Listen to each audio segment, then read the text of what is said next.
Yer kürəsinin sürətlə böyüyən əhalisi gələcəkdə bir sıra resurslarla təmin olunmalıdır. Məlum məsələ ki, qidadır, geyimdir, yaşamağa yerdir, enerjidir, sudur, torpaq resurslarıdır və s. Bu gün məlum məsələdir ki, biz öz şəhərlərimizə bir növ baxış nöqtəmizi dəyişməliyik. Əgər şəhərlərimiz böyüyürsə və yer kürəsinin əhalisinin böyük hissəsi şəhərlərə köçürsə və şəhərlərdə yaşayacaqsa, biz bütün bu resurslarla insanları şəhər mühitində də necə təmin edəcəyimizi indidən düşünməliyik.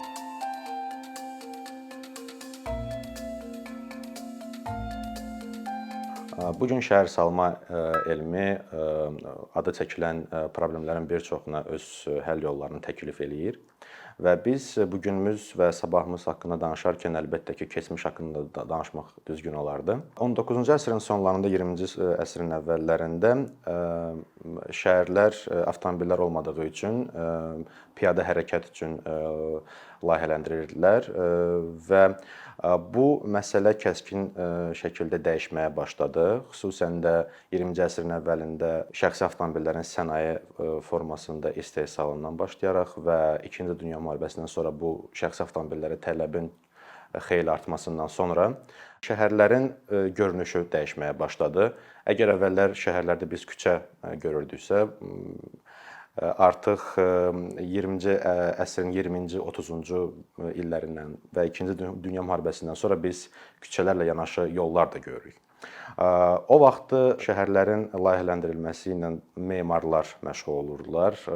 Urbanistika məktəbi bugünkü formada mövcud deyildi və əlbəttə ki, hər bir şəhər daha çox memarın baxışı, bir vizyonu əsasında qurulurdu. Bir kağız üzərində şəhər necə layihələndirilib çəkilmişdisə, o fasonda, yəni həyatda layihələndirilirdi. Və əlbəttə ki, bunun öz mənfi cəhətləri var idi. Nəzərə alaq ki, şəhərlər avtomobillər üçün layihələndirilməyə başlamışdı o anlarda və o vaxtları belə bir deyim var idi ki, əgər bir şəhəri canlı orqanizm kimi təsəvvür eləyə biləriksə, yollar həmin orqanizmin damarları, avtomobillər isə axan qandır. Bu yanaşmanın çox mənfi təsirləri ondan ibarət oldu ki, şəhərlər başladılar süni şəkildə böyüməyə. Bu problemə birləşmiş digər bir problem də var. O da ki, şəhərlərin sərt funksional zonalaşdırılması. Bu nə deməkdir? Yəni şəhərlər təyinata əsasən başladılar bölünməyə. Misal üçün, əgər məsələ yaşayış massivlərinə gedirsə, bunlar şəhərin ayrı hissəsini təşkil edirdilər. Əgər məsələ deyək ki, ticarətdən və hansısa bir ictimai həyatdan gedirdisə, bu tamamilə ayrı bir hissə idi. Şəhərin torpaq olaraq ayrı hissəsi. Məsələ iş yerlərindən gedirdisə, sənaye tamamilə başqa bir yerdə yerləşirdi. Bu süni şəkildə məsafələri böyütməyə başladı. Və biz əgər süni şəkildə məsafələrin böyüməsindən danışırıqsa, əlbəttə ki, biz effektiv torpaq istifadəsindən söhbət aça bilmərik. Böyük mərkəzlər başladılar ətrafda yerləşən torpaqları bir növ istismar etməyə. Bunun çox bariz nümunəsi olaraq biz bu gün Amerika Birləşmiş Ştatlarının şəhərlərini görə bilərik.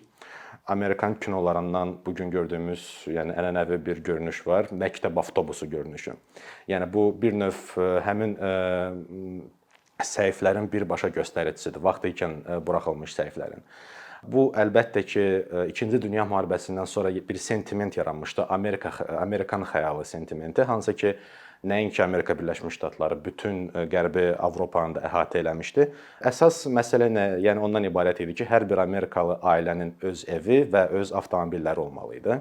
Və bu günün özündə biz keçmişdən qalan suburbiya ərazilərini görürük. Yəni şəhərlərin davamı olan, amma şəhər olmayan ərazilər. İnsanlar orada şəxsi evlərində yaşayırlar, bəli, avtomobillərə sahibdirlər, amma bir şəhər mühiti yoxdur. Elementar olaraq evə ərzaq almaq üçün və yaxud hansısa sosial xidmətlərini istifadə etmək üçün insanlar məcburi şəkildə öz şəxsi avtomobillərindən istifadə edərək o məsafələri qət edirlər. 60-cı, 70-ci, 80-ci illərdən artıq yeni urbanizm hərəkatı güc toplayırdı və böyüyürdü və buna görə qərb şəhərlərində həmin əvvəlki illərdə buraxılan səhiflərin üzərində bir növ işləməyə başladılar. Amma yeni bir problem yarandı. Bu problem də o idi ki, inkişafda olan şəhərlər, xüsusən də Yaxın Şərqdə, Cənubi Asiyada, Şərqi Asiyada inkişafda olan şəhərlər ənənəvi qərb şəhərini bir uğur modeli kimi özləri üçün seçdilər. Kinoları təsəvvür eləsəz və yaxud Amerikanın görüntülərini təsəvvür eləsək, 60-70-ci illərdə təbii ki, söhbət Nyu-Yorkdan gedir, Nyu-Yorkun göydələnlərindən gedir.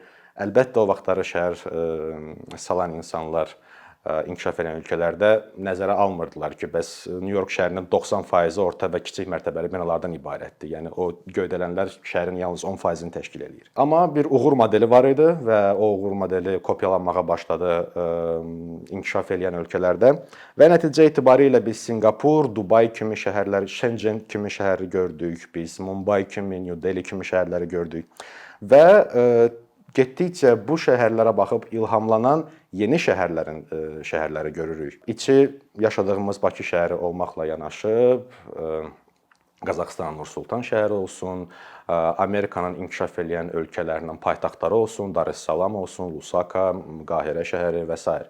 Bu şəhərlərin hamısı başladılar artıq Dubay modelini, uğur modelini kopyalamağa. Çünki Dubay yaxında yerləşir, mədəni olaraq oxşarlıqlar var və təbii ki, Dubay bacardısa biz də bacararıq yanaşması ilə. Və biz əgər keçmiş əsrdə, 20-ci əsrdə şəhərsalma yanaşmaları və layihələr haqqında danışırıqsa, biz bu layihələrin hansı sənədlər əsasında aparılması haqqında danışmalıyıq. Zamanında əsas şəhərsalma sənədi baş plan adlanırdı və baş plan bir sənədin sadəcə adı demək deyil. Eyni zamanda o adda bir növ konsepsiya və yanaşma da var.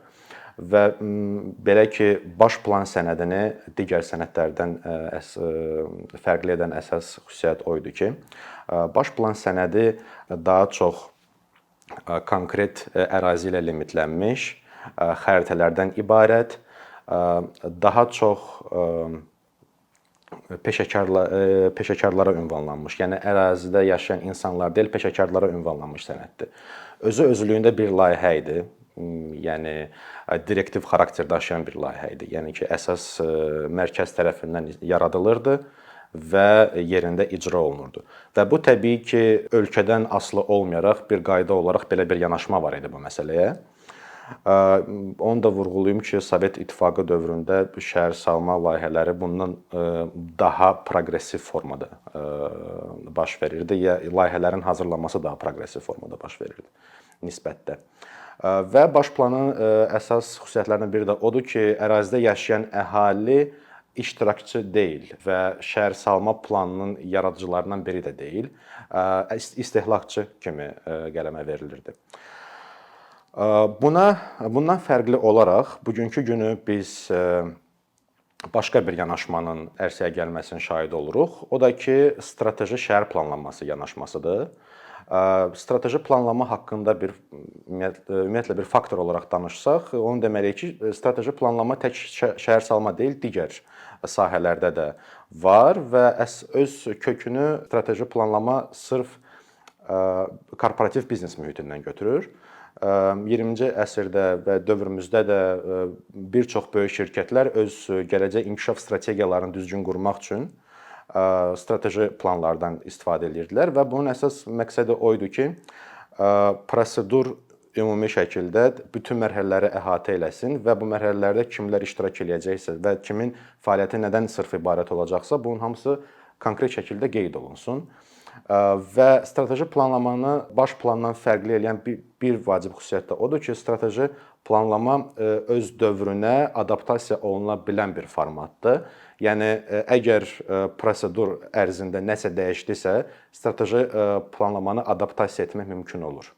Məsələ baş planla gedirsə, artıq bir növ o The Eye of God, Tanrı gözü yanaşması var. Yəni, əvvəlcədən artıq bir yanaşma qurulub, bu artıq təsdiqlənib və ancaq bu formada işlər getməlidir. Ona görə, əgər biz strateji planlamadan şəhərsalma kontekstində danışmalıyıqsa, onu vurğulamalıyıq ki,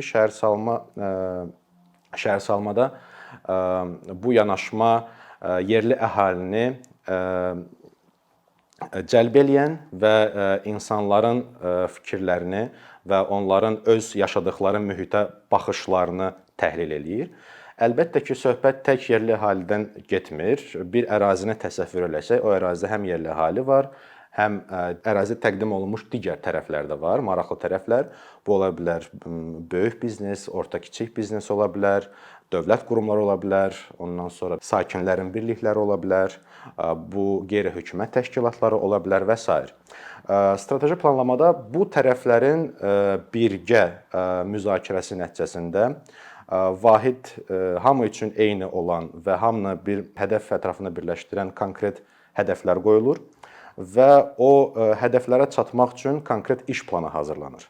Strateji planlamanın vacib xüsusiyyətlərindən də biri odur ki, bir iş planı var arada və o iş planı artıq kim nə ilə məşğul olacaqsa, hər şeyi təyin eləyir, məsul şəxsləri təyin eləyir və məsul şəxslərin gördükləri işi düzgün icra etmələri üçün kimlərlə birgə işləyəcəklər, bunlar qurum şəklində mi işləyəcəklər, yoxsa individual şəkildə mi fəaliyyət olacaq və s. Və əlbəttə ki, biz strateji planlama haqqında bu gün danışırıqsa, biz strateji planlamanın əsas komponentləri haqqında da danışmalıyıq. Öncə onu deyim ki, söhbət 5 komponentdən gedir və bu 5 komponent əsasında biz dünyada istənilən bir şəhərin yaratdığı şəhərsalma planını tənqidi şəkildə təhlil eləyə bilərik. Bu 5 komponentdən birincisi selektivlikdir. İstənilən strateji planı baş plandan fərqli edən xüsusiyyət odur ki, strateji planda biz 3, 4, 5 hədəfdən danışırıq. Yəni konkret bu gün bu ərazidə ya bu şəhərdə olan mövcud hansı problemlər var və bu problemləri hansıları daha vacibdir və hansılarından başlamaq lazımdır. Bu selektivlik məqamıdır. Baş planda bir növ başqa yanaşma idi. Ərazidə nə problem varsa, hamısını biz göstəririk, amma icra olundu, olunmadı, bu artıq ikinci məsələdir. Ona görə selektivlik baxımından istənilən baş planı təhlil etmək, onun nə dərəcə strateji olub-olmamasını da təyin etmək üçün çox əlverişli yanaşmadır. İkinci komponent inklüzivlikdir.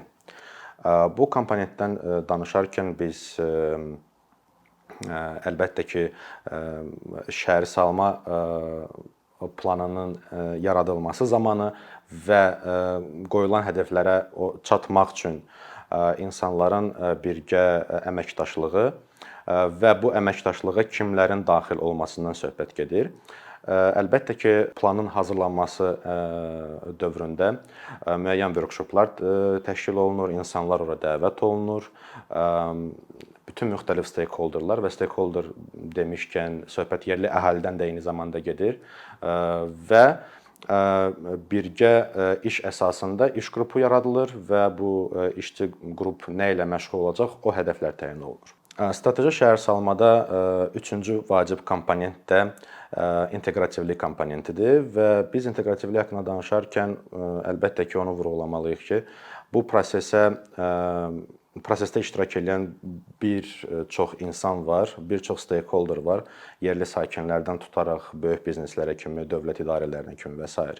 Və əlbəttə ki, hər tərəfin öz konkret marağı var, amma bütün bu insanları toplayan ümumi problemlər də mövcuddur və əlbəttə ki, bütün bu müxtəlif tərəflər eyni problemlər ətrafında birləşərək vahid iş görməlidirlər.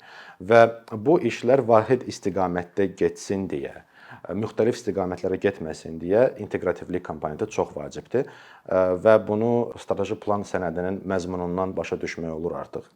Və bu inteqrativliyin əsas vacib cəhəti ondan ibarətdir ki, işlər müxtəlif istiqamətdə getsə, eyni işin bir neçə dəfə görülməsi zərurəti yaranır və bu da avtomatik olaraq resursların xərclənməsinə və düzgün istifadə olunmamasına, itirilməsinə gətirib çıxarır. Dördüncü komponent gələcəyə baxış komponentidir və biz gələcəyə baxış haqqında danışırıqsa, söhbət inkişaf edilən ərazi mi olsun və yaxud şəhər mi olsun, gələcəkdə necə görsənəcək?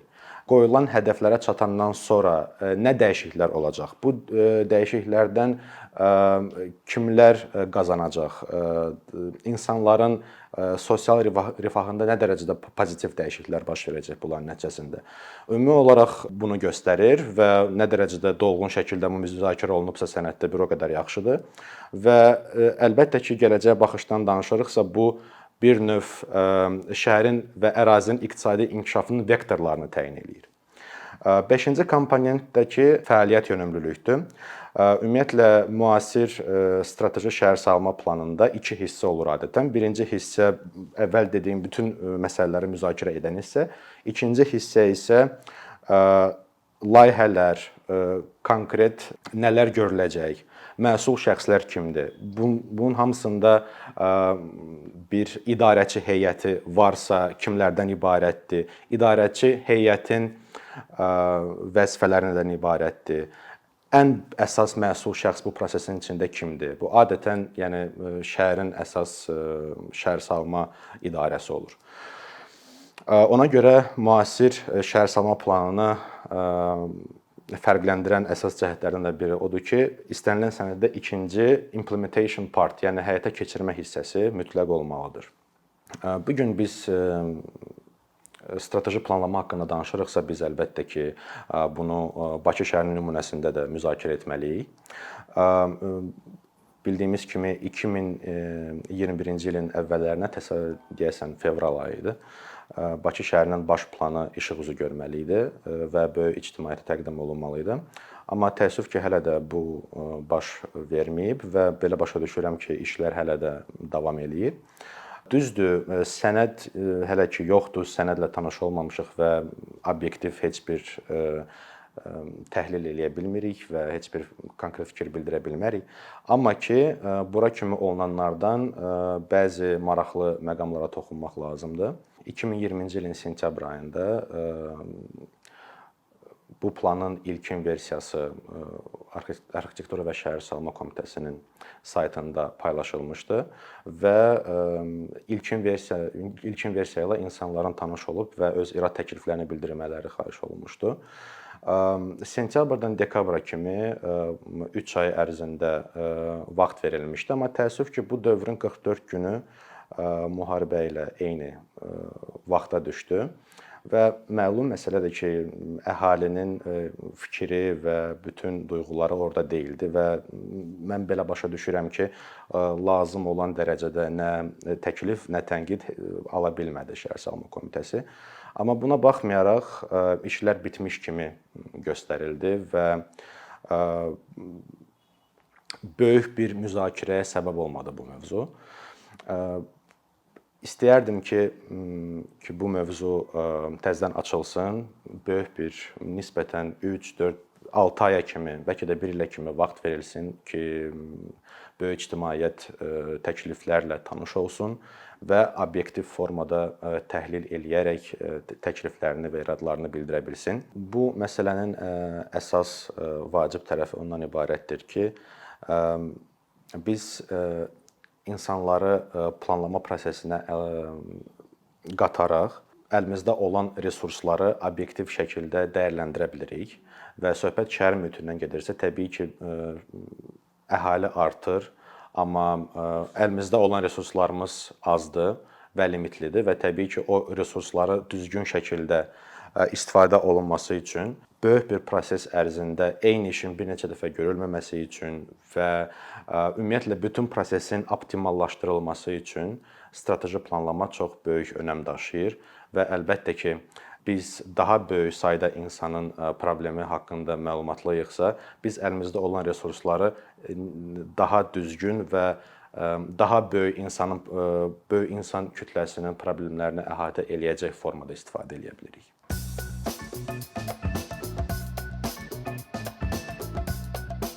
Bir neçə ildir ki, əkinçi olaraq Azərbaycanlı izləyicilərin hər zaman faydalana biləcəyi, keyfiyyətli və ən əsas ödənişsiz kontent hazırlamağa çalışırıq. İndiyədək təqdim etdiyimiz onlarla animasiya və yüzlərlə çəkilişlər tələbələrin, mütəxəssislərin, müəllimlərin və ümumiyyətlə yeni mövzulardan xəbərdar olmaq istəyən çox sayda insanın marağına səbəb olub. Bu illər ərzində hazırladığımız videolar təhsil, texnologiya, ictimai fəallıq, iqtisadiyyat, gender bərabərliyi, ətraf mühit, istifadə azadlığı, hüquq, demokratik inkişaf, mədəniyyət və digər mövzuları əhatə edib. Məqsədimiz çoxlu baxış gətirən deyil, çoxlu fayda gətirən videolar hazırlamaqdır. Amma bu, düşündüyümüz qədər asan deyilmiş. Gördüyümüz iş kifayət qədər resurs, əmək və təbii ki, davamlılıq tələb edir. Bu səbəbdən Patreon platformasından istifadəyə başladıq. Əkinçinin Patreon hesabının populyarlaşmasına çox böyük ümidlərimiz və gözləntilərimiz var. Bəziləriniz Patreon haqqda ilk dəfə eşidirsiniz. Əslində, çox sadə izahı olan bir platformadır. Təsəvvür edin ki, siz rəssam və ya musiqiçisiniz. Sosial şəbəkələrdə sizi izləyən, işinizi bəyənən çox sayda insan var. Patreon platforması sizə imkan verir ki, izləyicilərinizin könüllü aylıq ödənişləri sayəsində işinizi davam etdirəsiniz. Sərgi, konsert zallarından asılı qalmayasınız. Amma bu, təkcə rəssam və musiqiçilərə aid deyil. Məsələn, əkinçiyə bənzər fəaliyyətlə məşğul olan bəzi layihələrin 10 minlərlə patronu var. Biz də düşündük ki, nə üçün əkinçinin Patreon hesabı olmasın? Sizin dəstəyiniz sayəsində biz daha çox və daha keyfiyyətli kontent yaratmağa davam edə biləcəyik. Amma bu dəstək yalnız maddi dəstək deyil. Dəstəkçilərimizin sayının artması gördüyümüz işlərin faydalı olduğuna dair əminlik verir. Patreon platformasından istifadə çox sadədir. Hesabınızı açırsınız, sizə uyğun dəstək növünü seçirsiniz və Patreon özü hər ayın ilk günü kartınızdan seçdiyiniz dəstək növünə uyğun ödəniş tutur. Bu qədər. Sonda onu demək istəyirik ki, dəstəkçilərin sırasına qoşulmaq istəyən, amma məhdud imkana görə bunu edə bilməyənlər narahat olmasın. Daha öncə dediyimiz kimi, bizim əsas məqsədimiz daha çox insanın hər zaman faydalana biləcəyi keyfiyyətli və ödənişsiz kontentin yaradılmasıdır. Bunun üçün mütləq patronumuz olmalısınız deyə məcburiyyət yoxdur. Amma imkanınız patron olmağa çatırsa və bizim işimizi bəyənirsinizsə, patronlarımızın sırasına qoşulmağınız bizim üçün çox önəmlidir.